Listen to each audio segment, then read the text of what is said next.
কায়রোর ব্যস্ত রাস্তায় মোটরসাইকেলে ছুটছেন একজন তরুণ, কিন্তু তার পেছনে শুধু বাতাস নয়, উঠছে এক সাদা কবুতর।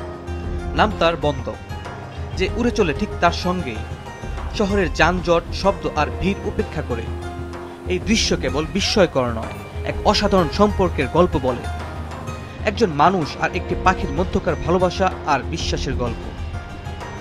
তার নাম আব্দুল রহমান ইসমাইল, বয়স 23, একজন জিমন্যাস্টিক্স কোচ, পাশাপাশি একজন পাখি প্রশিক্ষক। 3 বছর আগে তিনি শুরু করেন ফ্রি ফ্লাইং ট্রেনিং, যেখানে কবুতরদের প্রশিক্ষণ দেওয়া হয় কোনো রকম দড়ি বা খাঁচা ছাড়াই, সম্পূর্ণ স্বাধীনভাবে।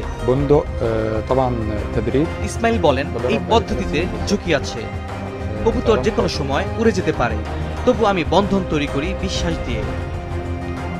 বন্ধক টামলার প্রজাতির একটি সাদা কবুতর, ইসমাইলের সঙ্গে আছে জন্ম থেকেই, আজ প্রায় 1.5 বছর। শুরুর দিকে সে ছিল খুবই ভীতু, মানুষের ভিড়, গাড়ির শব্দ, শহরের কোলাহলে কাঁপত সে। তবে ধীরে ধীরে ধৈর্য আর কৌশলের মাধ্যমে সে শেখে, ডাক শুনে ফিরে আসা, কাঁধে বসা, এমনকি গাড়ির ফাঁক গলে উড়ে যাওয়া পর্যন্ত।